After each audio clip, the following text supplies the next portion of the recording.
Glória a Deus. Feche os seus olhos por um instante, Pai. Em nome de Jesus eu oro nessa hora. Peço que o Senhor nos dê espírito de revelação, de sabedoria, de entendimento, no pleno conhecimento da verdade que é a Tua palavra. Fala conosco, fala o nosso coração e revela-te a nós. Em nome de Jesus. Amém. O tema da minha mensagem hoje é sugestivo. E o tema da mensagem é seja feliz. Por que eu quero falar sobre isso hoje? Eu creio, que o Senhor colocou no nosso coração essa palavra, porque é algo que muitas pessoas estão atrás. O que todo ser humano busca, no final das contas, é ser feliz. O mundo anda atrás de alegria, de felicidade, que o próprio mundo não pode oferecer, ou melhor, ele pode oferecer uma alegria momentânea, passageira. Mas a verdadeira alegria, nós só encontramos de uma maneira. E resumidamente, eu falei aqui o que eu quero te falar hoje. Deus, Ele te chamou para ser feliz. Deus não te criou para viver uma vida debaixo de tristeza, debaixo de melancolia, debaixo de sofrimento, debaixo de dor. O dono da cantina, a cantina está funcionando na hora da palavra? Não? Senão ia largar uma bomba aí na cantina. Está muita movimentação para esses lados. Aleluia. Eu sou meio chato. Na hora da palavra, eu gosto que preste atenção na palavra. Aleluia. Olha para cá, cesse toda a conversa agora. Aleluia.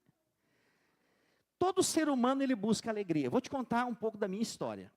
Há 19 anos atrás, eu vivia uma vida como todo ser humano vive, em busca de ser feliz. Eu achei que para ser feliz, eu precisava ter muitos amigos. Então eu cultivava amizade a qualquer preço. Em um determinado momento da caminhada, eu descobria que eles ficavam felizes e eu era o bobo da corte que fazia eles felizes. E eu mesmo não ficava feliz. Houve um dia que eu achei que ter uma família me deixaria feliz. Então eu conheci uma menina, eu comecei a relacionar com ela, e parece que eu experimentei uma alegria. Mas depois a alegria foi embora e virou um inferno. Vivi 10 anos de inferno. Por quê? Porque eu estava procurando alegria no lugar errado. Mas nesse período também, foi quando eu comecei a beber.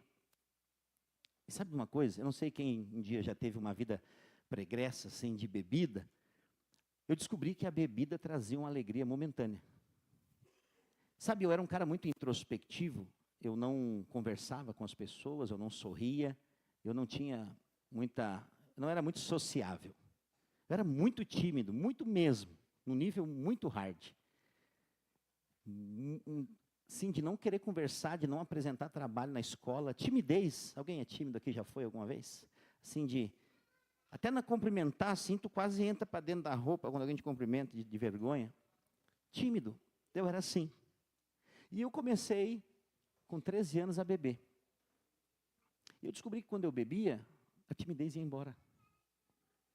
Eu me tornava alegre, eu conversava com todo mundo, eu fazia todo mundo rir, e eu tinha muito amigo na minha volta. Mas interessante que depois que o efeito da bebida passava, a tristeza aumentava dentro de mim, era maior.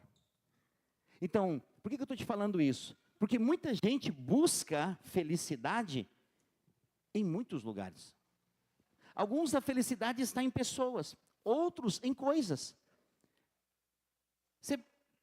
É para você ver que a felicidade é passageira, que às vezes você sonha tanto em ter algo material, que quando você tem, daqui a um pouco passa.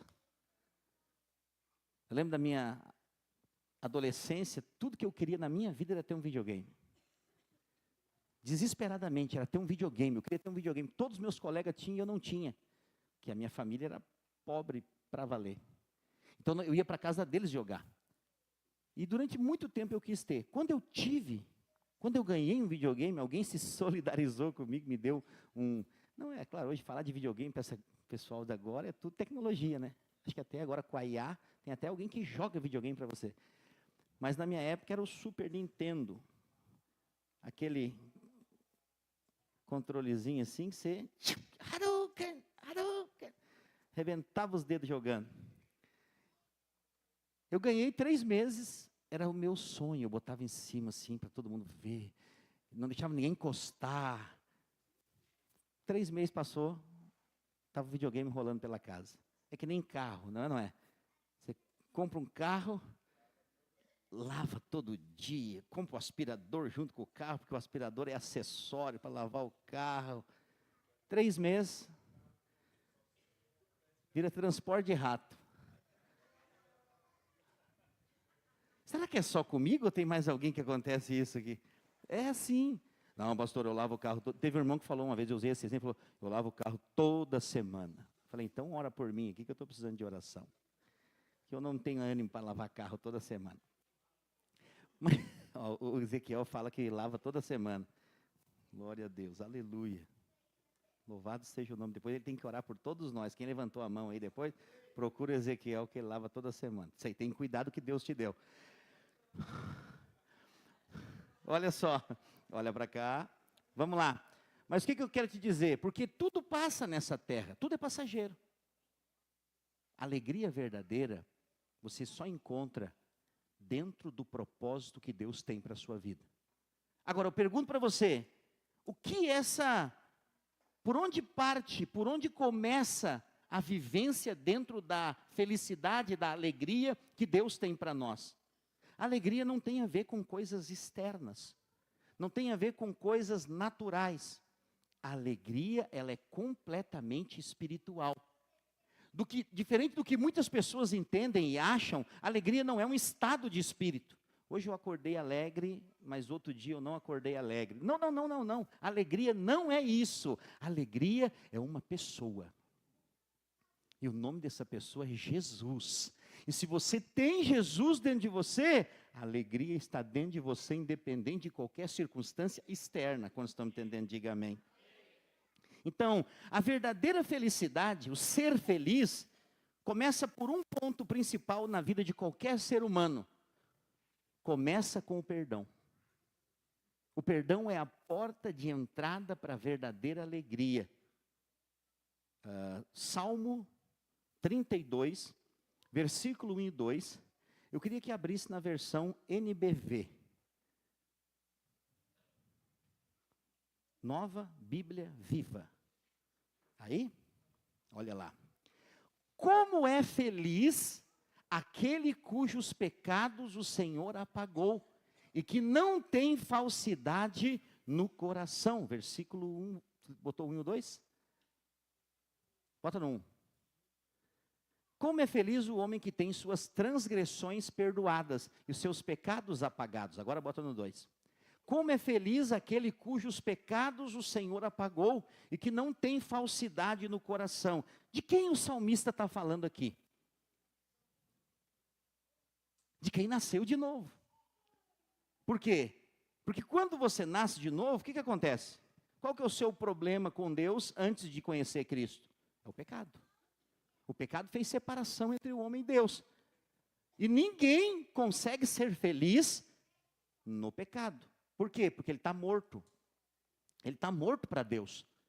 Todo ser humano, é importante você saber, quando Adão pecou lá no Éden, quem nasceu depois de Adão, nasceu com a semente do pecado dentro dele. Ah, pastor, uma criança de colo tem semente do pecado? Sim, a natureza está dentro dele. Jesus diz que importa que todos precisam nascer de novo, da água e do Espírito. Mas a verdade é que não é pelos pecados que a pessoa cometeu, preste atenção, é pelo que Adão pecou lá no Éden. Não tem a ver com pecados no plural, tem a ver com pecado no singular. Porque pecado no singular não são atos pecaminosos, mas é natureza pecaminosa. E pecados no plural tem a ver com atos pecaminosos. Então, quando você aceitou Jesus e recebeu Ele no seu coração, você se tornou justo. Quem é o justo? É o que não tem pecado. É o que a questão do pecado foi resolvido. As transgressões que a palavra de Deus fala aqui, que são perdoadas, são os seus pecados, as suas falhas, as suas debilidades. E aí por que ele encerra aqui? O Senhor apagou os que não têm. Bota de novo para mim lá o versículo 2. O que não tem o quê? Falsidade no coração. O que seria isso? O que o salmista está dizendo com falsidade? A palavra falsidade vem de algo que é falso. O que é um coração falso? Calcule comigo. Onde você nasce de novo? Recebi um novo coração. É no coração. Você recebe um novo coração. Então você crê, Romanos capítulo 10, versículo 9 e 10. Se você crer com o seu coração, confessar com a boca, o que acontece? Você nasce de novo, seu nome é escrito no livro da vida, sim ou não? Então você agora é filho de Deus. Mas existem uns que falam, mas não creem. Isso é falsidade de coração. É isso que ele está falando. Falsidade de coração é, eu falo, mas eu não vivo. A Bíblia chama isso também de hipocrisia. Entende? Hipocrisia é o quê? Você sabe muito, mas não vive nada. Os fariseus eram assim. Já viu? Pessoas que conhecem tudo da Bíblia, mas não praticam nada, são hipócritas.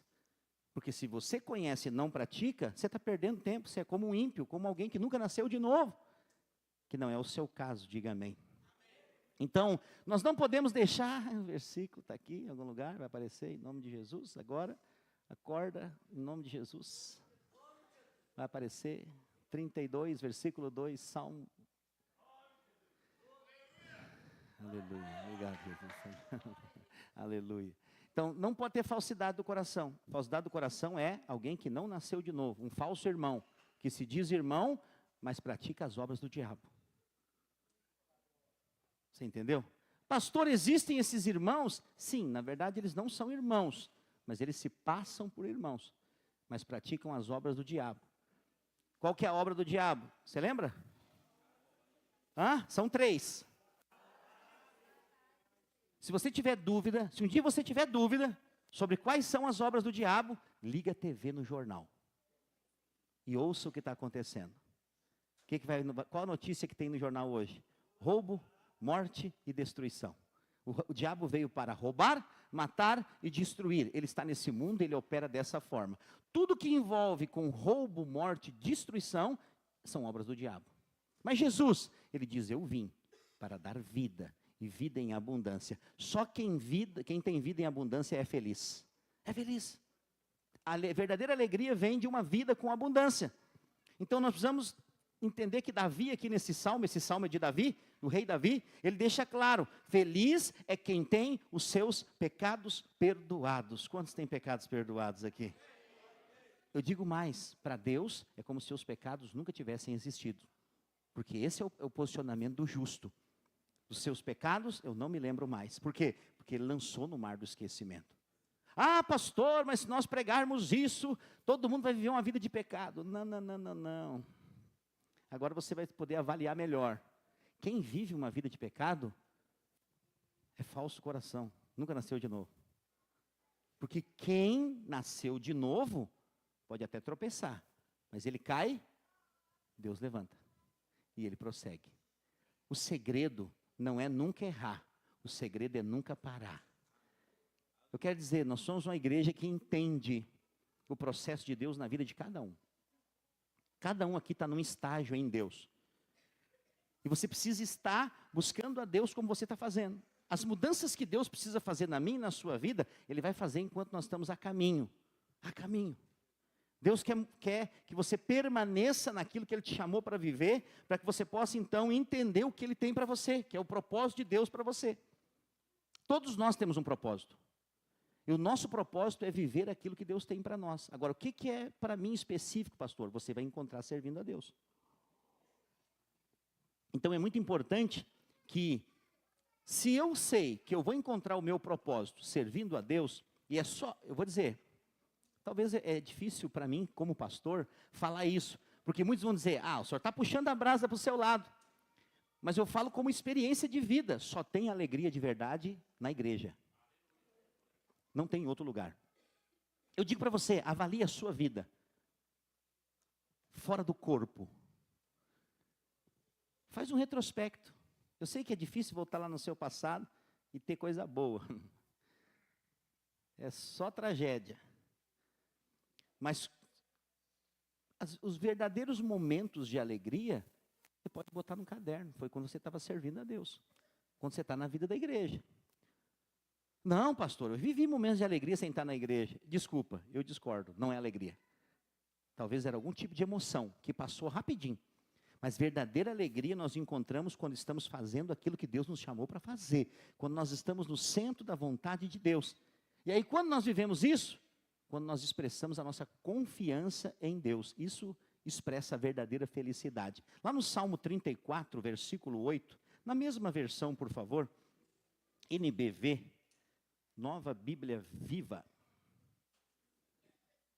Salmo 34, versículo 8. Olha o que a palavra de Deus diz. Provem e vejam que o Senhor é bom. Feliz é o homem que confia totalmente nele. Olha só, o que ele fala? Provem. O que é provar?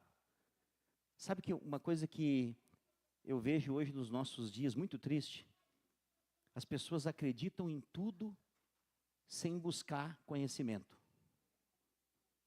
Acreditam em tudo. Mas a Bíblia diz, provem. O que é isso? Prove. Não se baseie somente pela experiência do outro. Busque a sua experiência com Deus. Uma coisa é você ouvir alguém falar, olha, Deus falou comigo. É maravilhoso, é bênção. Mas isso só está sendo falado para que você possa buscar a sua intimidade com Deus. Porque maravilhoso é quando Deus fala com você. Esses dias um irmão falou para mim assim, pastor, Deus falou comigo. Não, na verdade não foi um irmão, foi uma irmã. Ela falou assim, eu estava fazendo algo, estava indo embora para casa. Deus falou comigo. Eu fico feliz demais em ser pastor de uma igreja em que Deus fala com os membros. Sério, porque algumas igrejas, Deus só fala com os pastores. Deus só fala com os líderes. Mas não é verdade. Segundo a Bíblia, Deus fala com todos os seus filhos. Se você é filho de Deus, Deus fala com você. O problema é que às vezes você está cheio de preocupações, cheio de incertezas, de insegurança, e você não ouve a Deus falar. Mas Deus está a todo momento te dando direção, te conduzindo. Como que Deus fala, pastor? Dentro de você. Deus não fala. Sabe aquela história de... Tem um anjo que fala no seu ouvido, um diabinho que fala no outro, que tem até nos desenhos, nas figuras. Isso não existe. O diabo fala sempre de fora para dentro. E Deus fala de dentro para fora, porque Deus está dentro de você. Então é como assim, pastor, então toda vez que algo de fora tenta entrar, é o diabo? Claro que sim. 98% das vezes. Mas quando Deus fala, é dentro de você. Muitas vezes as pessoas vêm se aconselhar comigo e falam, pastor, eu preciso tomar uma decisão, o que eu faço? Volte-se para o seu espírito. Ouça o que Deus está falando dentro de você. Ele está aí, Ele está falando. Porque nós não fomos chamados para definir vida de ninguém. A verdadeira alegria é saber que Deus fala com você. É ou não é?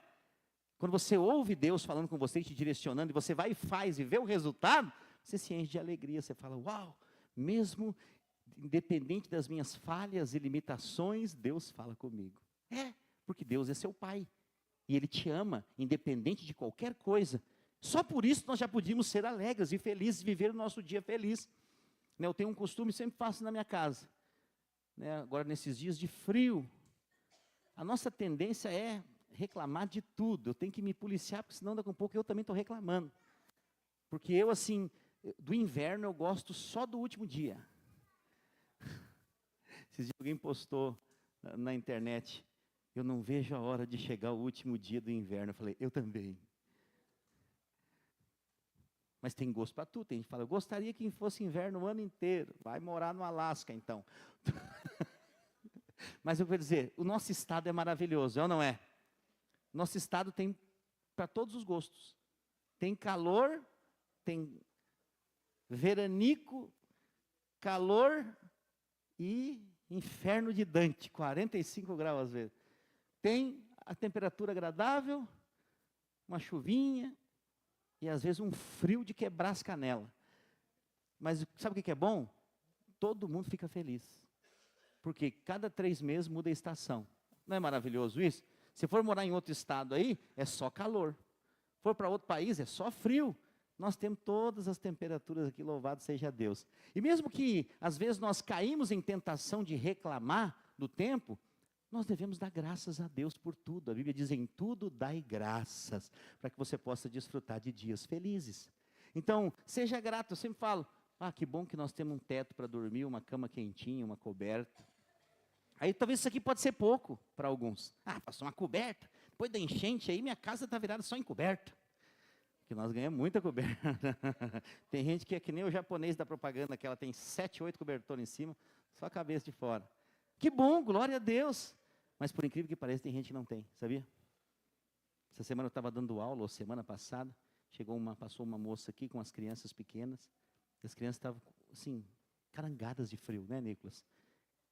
Com frio, com fome. Isso me corta o coração, saber que para nós é uma coisa tão simples, mas tem criança morrendo de frio, você sabe disso? Tem criança morrendo de frio, tem gente passando fome. Então isso é motivo para nós nos alegrarmos, em termos da nossa casa, mas também pedir para Deus para nós ser um canal na vida dessas pessoas. Entendeu o que eu estou dizendo? Porque mais alegria há em dar, a Bíblia diz, do que receber. Se você realmente entendeu quem você é e que você nasceu de novo, você não, às vezes fica alegre quando você recebe um presente, mas você fica mais alegre quando você dá. Quando você consegue abençoar alguém, há uma satisfação dentro do seu coração. Você já passou por isso alguma vez? De ter a oportunidade de ajudar alguém e dar uma alegria. Sério, nós passamos pela enchente aqui, fizemos uma mobilização. Irmãos, muita gente não tem noção. Nós temos uma contabilidade ali de pessoas, mais de 10 mil pessoas que nós ajudamos aqui nessa cidade. Só na porta do prédio foram, olha, mais de 1.000 cestas básicas que nós entregamos. Nós ficamos um ano distribuindo roupa, comida, assim, a reveria. E nós, cansado, mas alegre.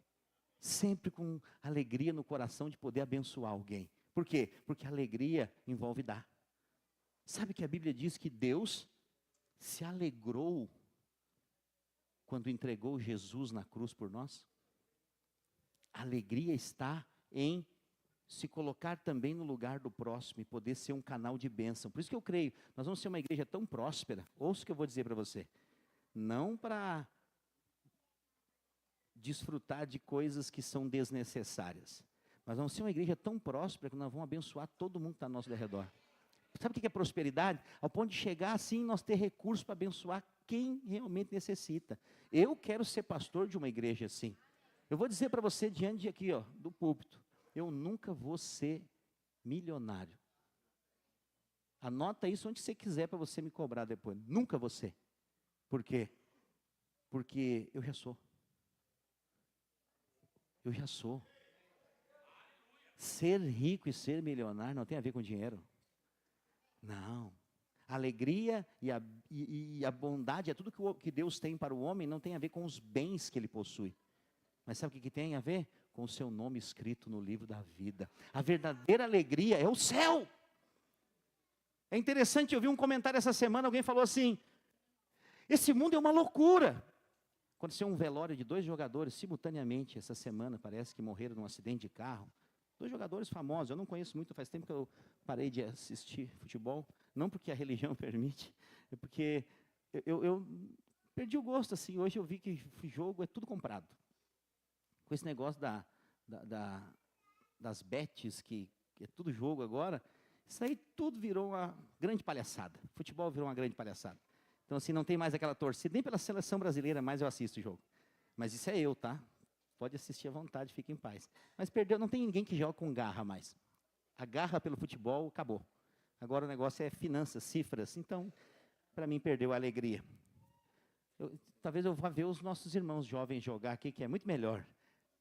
Marca o jogo, eu vou lá ver. Eu já parei de jogar, eu pendurei a chuteira, porque a Samanta me impediu. Não posso mais. E a Samanta não é a minha esposa, viu? Samanta é essa manta de gordura que tem aqui na frente, aqui, porque não dá para correr, eu canso muito rápido. Então é melhor não arriscar.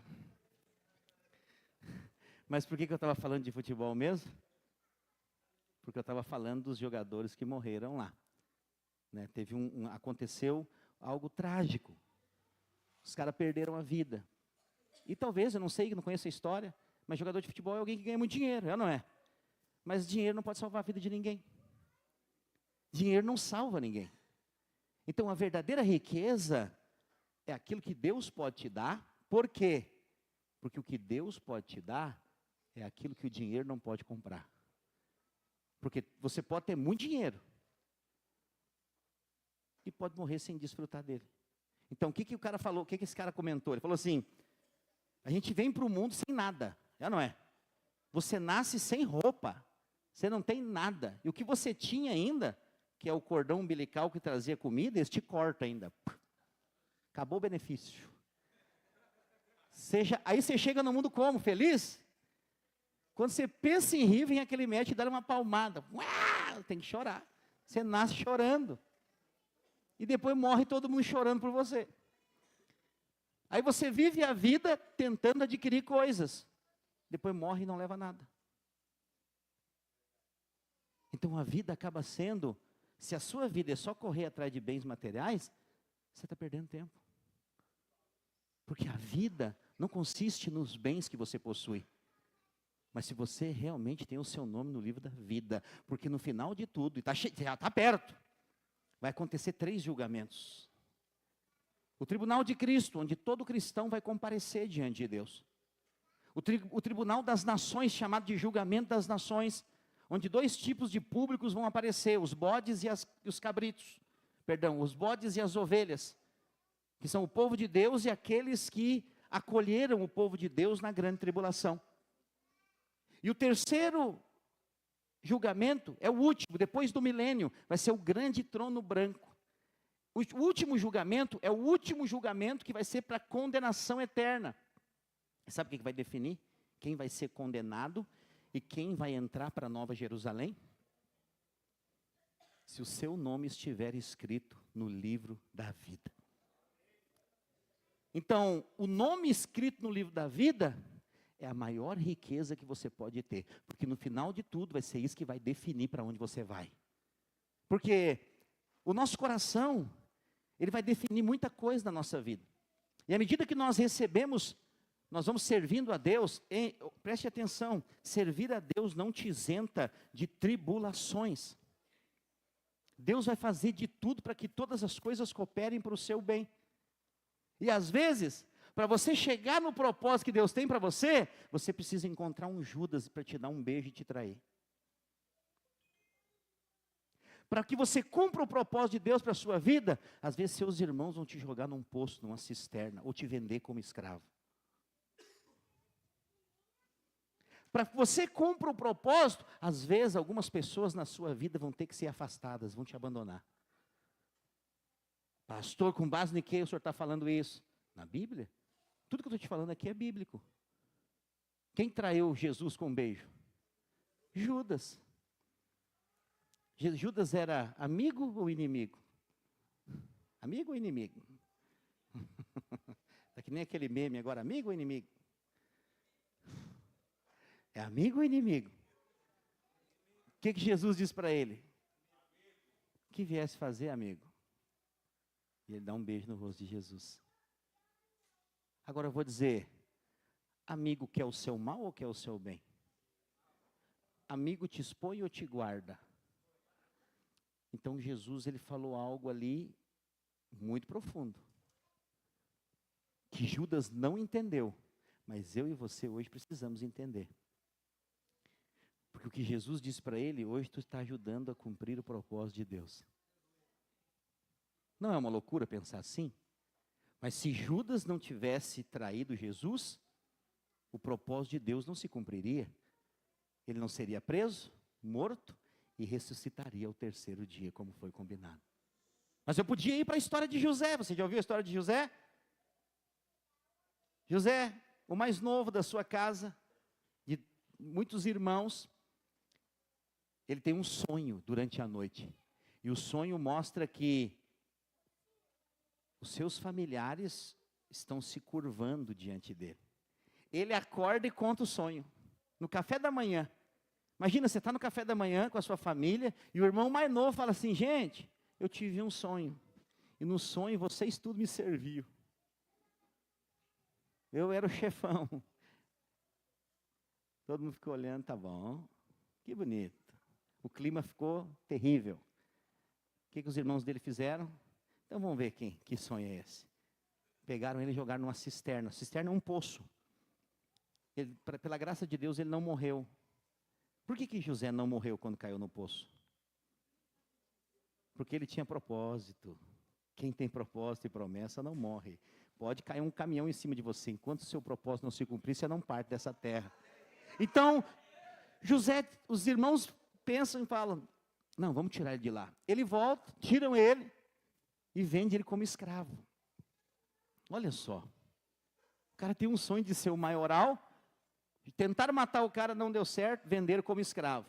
Assim, você pode ser vendido de escravo por muita gente, mas ele foi comprado por alguém rico. E ele foi para a casa do governador. E ficou servindo lá. Onde ele chegava, ele liderava o processo. A mulher do cara se engraçou com ele era um cara bonito, forte.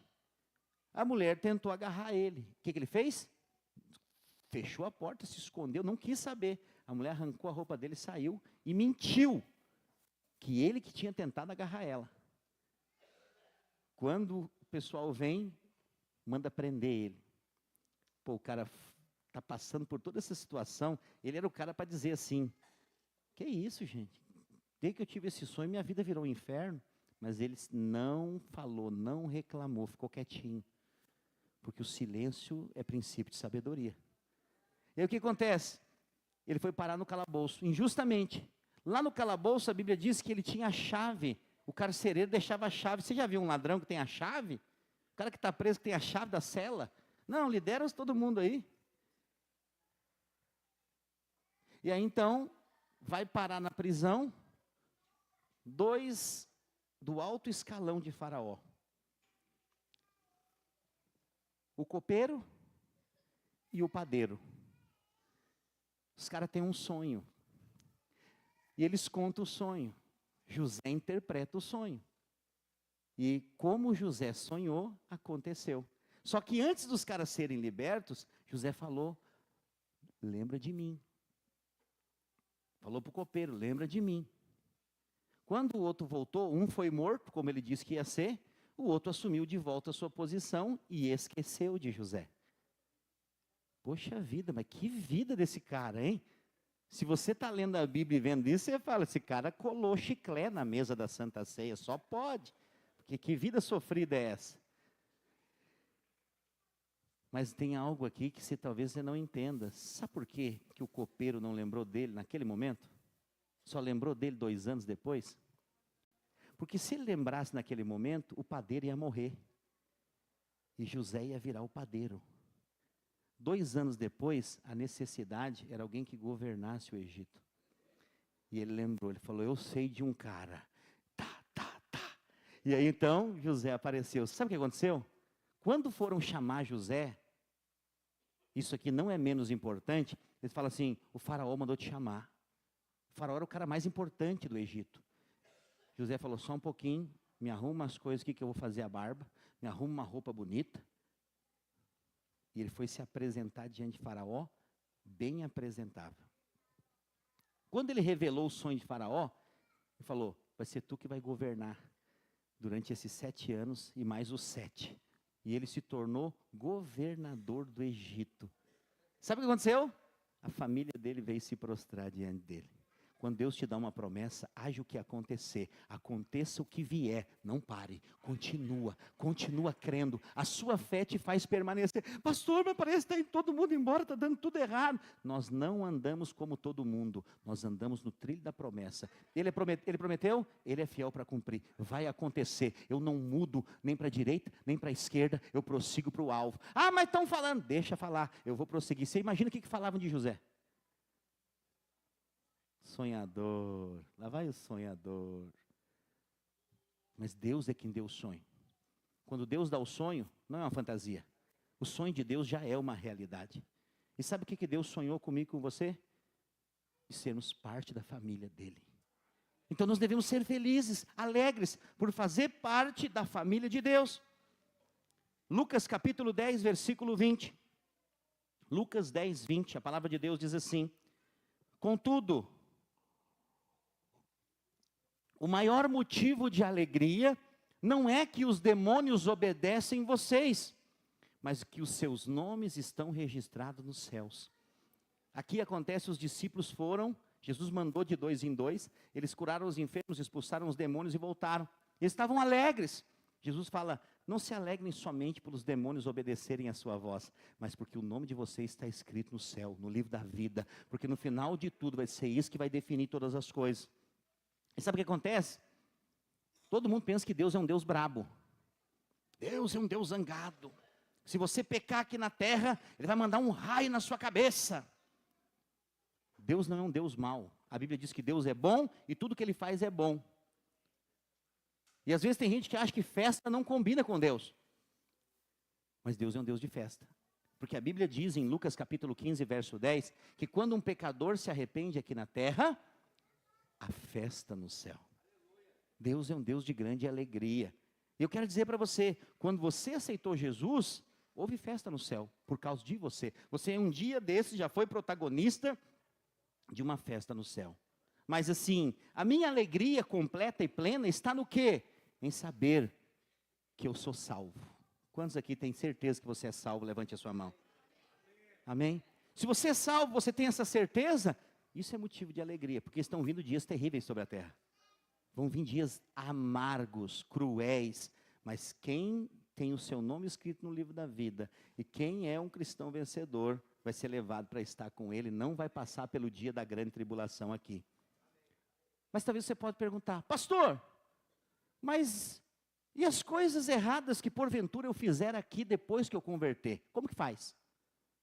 Lembre-se, o sangue de Jesus já foi derramado. Uma vez que você é perdoado para sempre. Hoje é domingo de ceia. Nós vamos lembrar do dia em que o Senhor Jesus morreu no nosso lugar. A morte dele nos garante a vida. E o sangue derramado no Calvário, o perdão completo de todos os nossos pecados. Então eu nunca mais tenho possibilidade de ser condenado.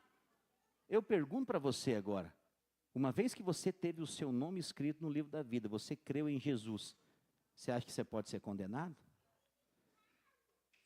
Como que nós podemos provar isso na Bíblia? Porque a Bíblia é o que vale. Não é a minha opinião nem a sua. Romanos capítulo 8, versículo 1 nos ensina sobre isso. Bota aí, Romanos 8, 1. Portanto, agora já nenhuma condenação há para quem se comporta direitinho. Hã? Então vamos dar, desculpa, me enganei. Portanto, agora já não há nenhuma condenação para aqueles que não cometem nenhum pecado. Que Bíblia que vocês estão lendo? Vamos de novo então. Portanto, agora já não há nenhuma condenação para aqueles que fazem tudo certinho.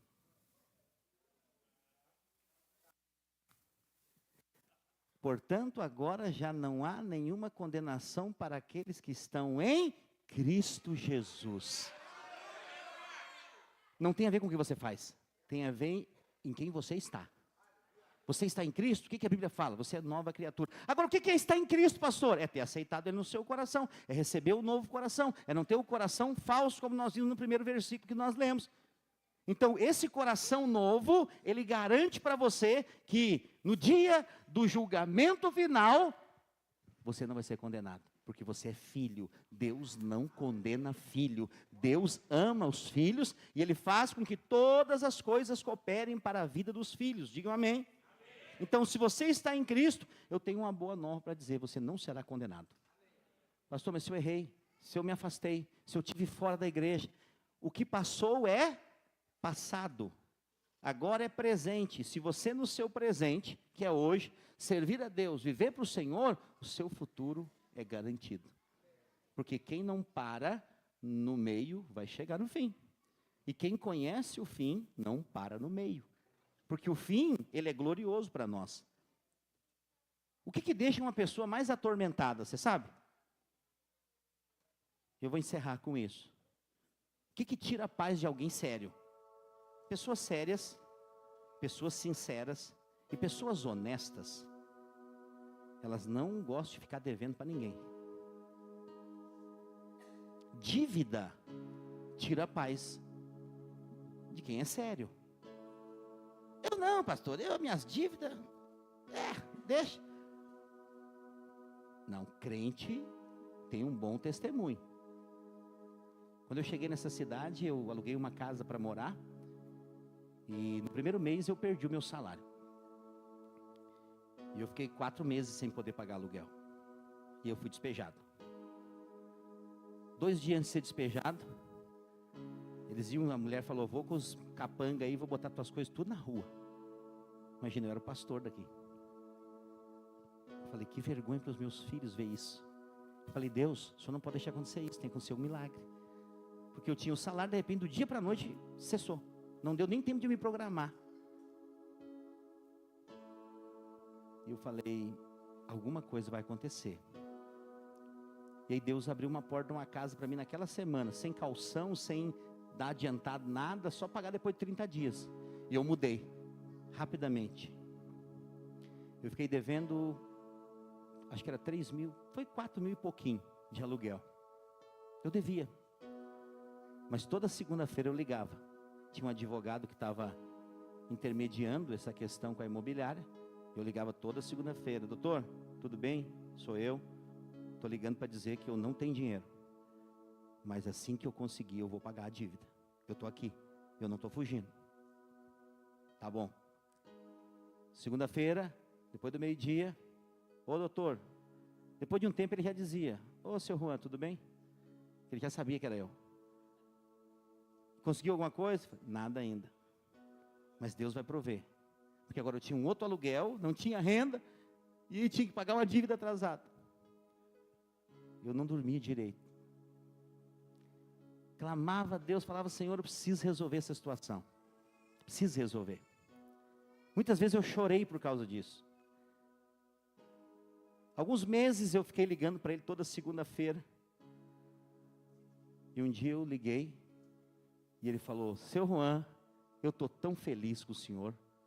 Eu falei, é mesmo?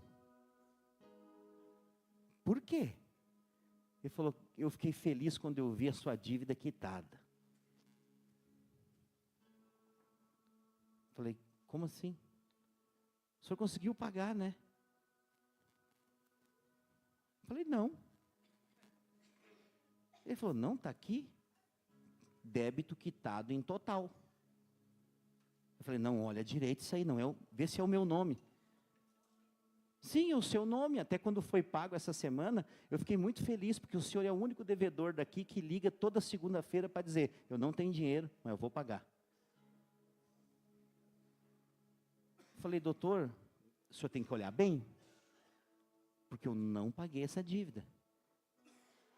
Ele falou, então talvez esse Deus que o senhor serve, que o senhor sempre fala, deve ter feito alguma coisa. Mas, muito obrigado, não precisa ligar mais, o senhor não deve mais nada. Pastor, o que é isso?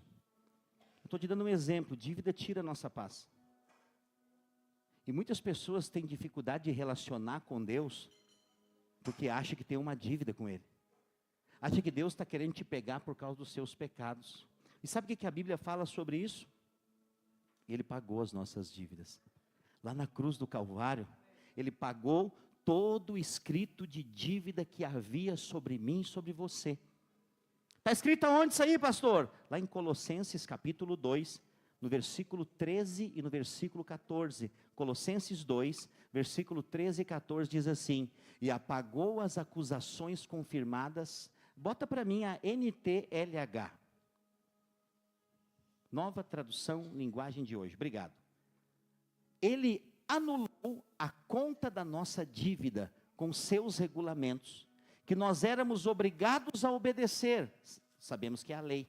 Ele acabou com essa conta, pregando-a na cruz. Aleluia. Verso 13. Vocês estão hoje de trás para frente. Antigamente, vocês estavam espiritualmente mortos por causa dos seus pecados e porque eram não judeus e não tinham a lei. mas agora Deus os ressuscitou junto com Cristo, e Deus perdoou todos os nossos pecados. Eu estou aqui para dizer para você hoje, não há mais dívida sua diante de Deus. Todo o pecado que você cometeu no passado, cometeu no presente, vai cometer no futuro, o sangue de Jesus já apagou. Então você não precisa se preocupar referente à condenação eterna, porque o dia que o diabo, o acusador, e ele faz o seu papel muito bem, porque ele quem te acusa de dia e de noite, a palavra diabo significa Satã, que é o acusador das nossas almas, é ele quem nos acusa de dia e de noite. Ele fala te acusando, ele usa pessoas para te acusar, mas lembre-se, nenhuma condenação há para aqueles que estão em Cristo Jesus. Uma vez que você foi salvo, não há mais condenação, a dívida foi completamente paga. Então agora, não importa, você é aceito por Deus, Deus te aceita. Eu queria que você ficasse de pé no seu lugar nessa noite. Eu quero dizer para você, Jesus morreu para os nossos pecados, todos, não há mais nenhum escrito de dívida diante de Deus contra nós. Não houve no passado, foi apagado e não haverá no futuro, simplesmente porque você creu e decidiu confiar em Deus. A nossa confiança, preste atenção, não são em coisas, não são em pessoas, a nossa confiança está em Deus. Eu sou um pastor, eu sou uma pessoa, você nunca deveria confiar em mim, se o que eu estou falando não estiver na Bíblia, mas em nenhuma outra pessoa. Nós somos um povo da edificação, e não da destruição. Nos últimos dias a Bíblia diz que o amor de muitos ia esfriar. Por quê? Por causa dos tempos maus. Mas haverá sempre em todos os tempos os remanescentes, aqueles que permanecem na verdade, no Espírito e na palavra. Eu vou dizer, você faz parte de uma igreja que anda debaixo da verdade, do Espírito e da palavra. Qual que é o sinal disso? Perseguição. Ninguém vai jogar pedra em árvore morta, árvore seca que não dá fruto. As pedras virão sempre sobre as árvores que dão frutos. A Bíblia diz que nós devemos nos alegrar por sermos perseguidos por esse mundo cruel e por quem vive nesse mundo. Mas a palavra de Deus diz que nós somos mais que vencedores em Cristo Jesus, porque neles nós vivemos, nos movemos e existimos. Eu queria terminar falando, mas eu queria que os irmãos servissem a ceia. Se você é batizado nas águas, você pode pegar o pão, o cálice, hoje está tudo junto. Se você já deu o seu testemunho público de fé, hoje nós vamos celebrar a mesa do Senhor. E eu quero encerrar essa mensagem hoje, e que você esteja com os elementos da ceia na mão. Pastor, eu não batizei ainda. Nós vamos ter um encontro agora, final de agosto, nós vamos ver a data certinho, e depois nós vamos ter um batismo em setembro. Provavelmente vai ter muita gente para batizar em setembro, vai ser uma grande festa também. Quando pastor, eu sou batizado, mas sou de outra igreja, sou batizado na Assembleia de Deus, na Batista, então você é cristão. A placa da igreja é o que menos importa. Se um dia você batizou, deu seu testemunho público de fé, você pode ceiar. Pastor, eu acho que eu estou reconciliando com Deus, então hoje é o dia de ceiar.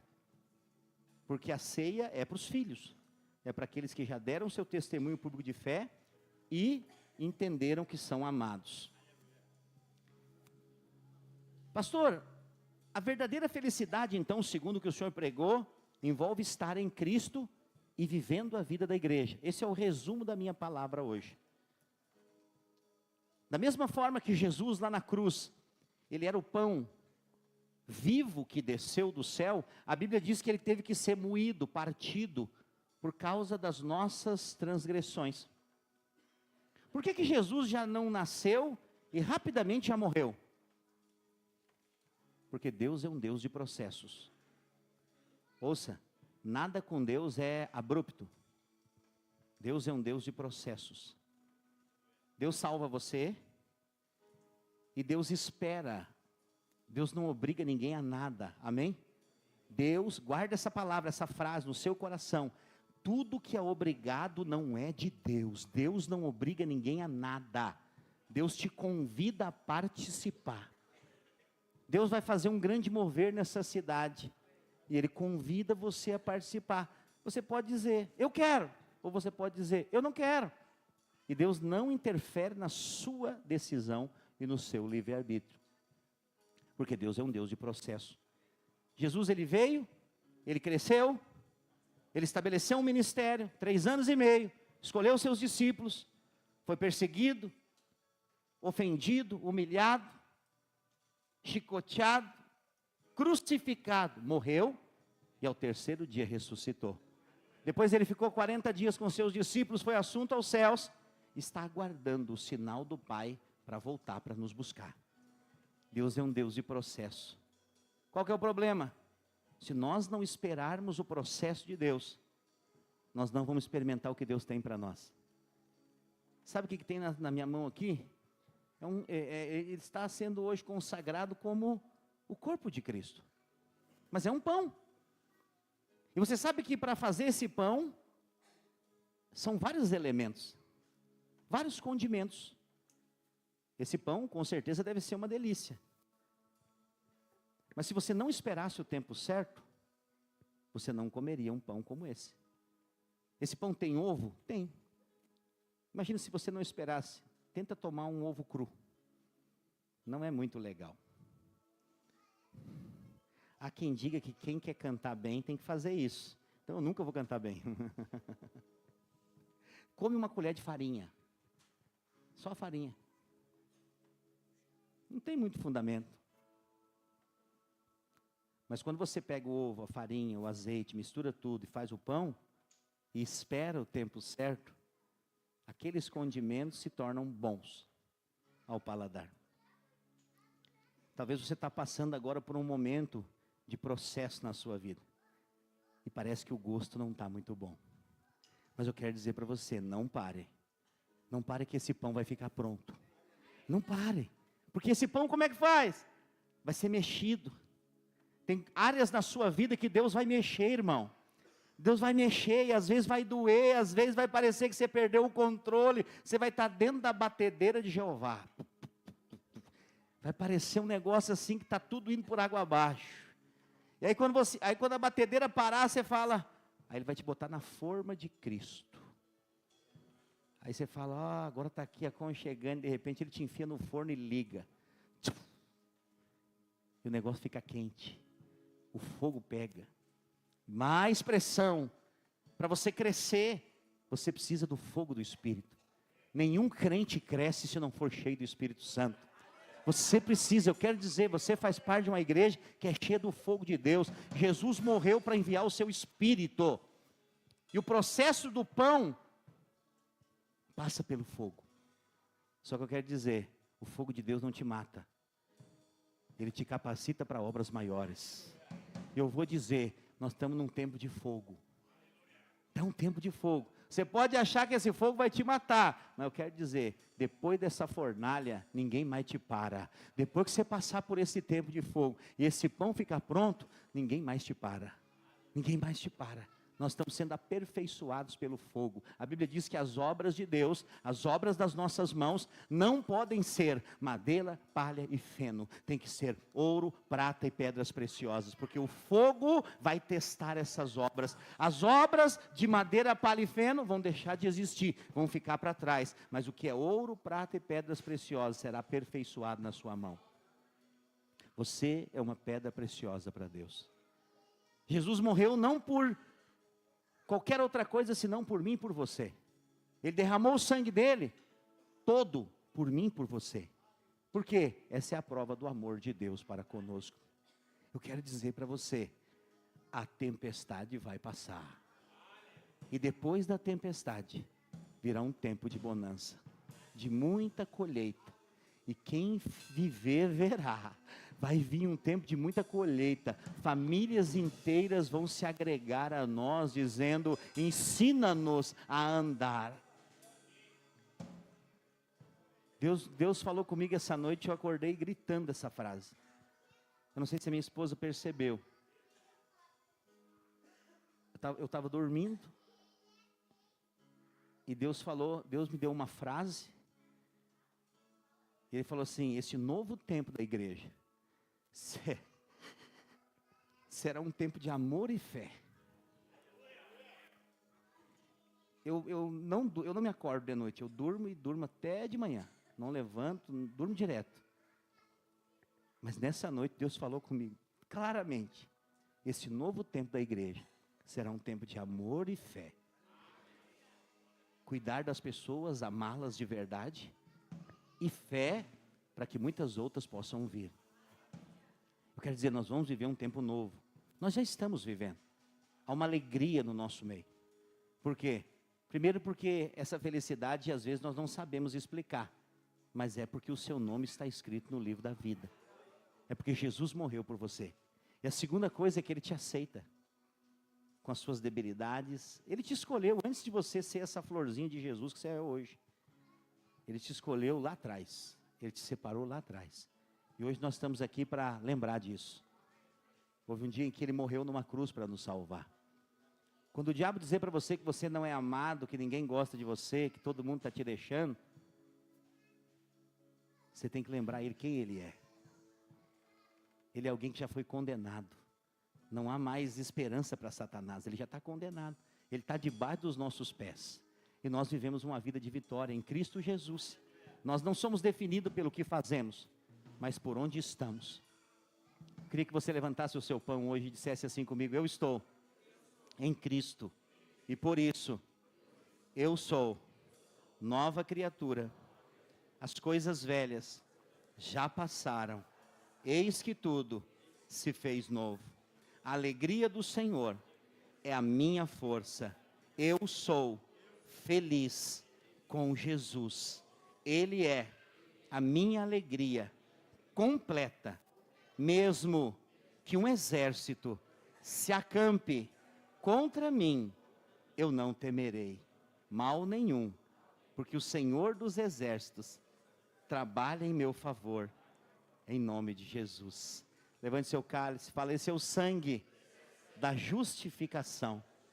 Eu sou justo, não pelos meus atos, mas pelo que Jesus fez lá na cruz, ao derramar o seu sangue em meu favor. Eu creio que eu fui escolhido, separado para um tempo como esse. E eu creio que o Senhor vai me usar com grande poder, sinais e maravilhas. Eu sou um canal da manifestação da glória de Deus na minha geração, em nome de Jesus. Amém. Coma do pão, beba do cálice e seja abençoado. Eu só tinha os meus pecados pra lhe oferecer, mas mesmo assim me amou, mas mesmo assim me amou. Como a frase: atire a pedra quem nunca pecou. Ele me perdoou, Ele me perdoou. Sua irresistível graça me alcançou. Quem é esse que era sem pecado e não me condenou? No lugar da morte, vida me ofertou. O Cordeiro que por mim se entregou e os meus pecados levou. Quem é esse? Aleluia. Que era sem pecado e não me condenou? Glória a Deus. Bendito és o teu nome, Senhor. Da morte, vida me ofertou. Aleluia, aleluia. Quero declarar hoje sobre a sua vida: decida andar por fé, não pela circunstância. Tem tantas coisas ruins acontecendo no nosso mundo, no mundo em que vivemos. Decida olhar para Jesus e seguir na caminhada que Ele tem preparado para você. Amém? Erga suas mãos, eu quero te abençoar. Eu declaro que o amor do Pai, a graça do Filho e a comunhão do Espírito Santo esteja sobre a sua vida. Eu declaro que essa será a melhor semana da sua vida até aqui. Eu declaro que portas se abrirão, oportunidades baterão na sua porta e que o Senhor te favoreça por onde você passar. Eu declaro que você possa ser um canal do amor, da graça, do poder de Deus por onde você passar, em nome de Jesus. Diga amém. Aleluia. Dê um abraço em pelo menos 3 irmãos. Declare sobre ele uma semana de vitória. A nossa cantina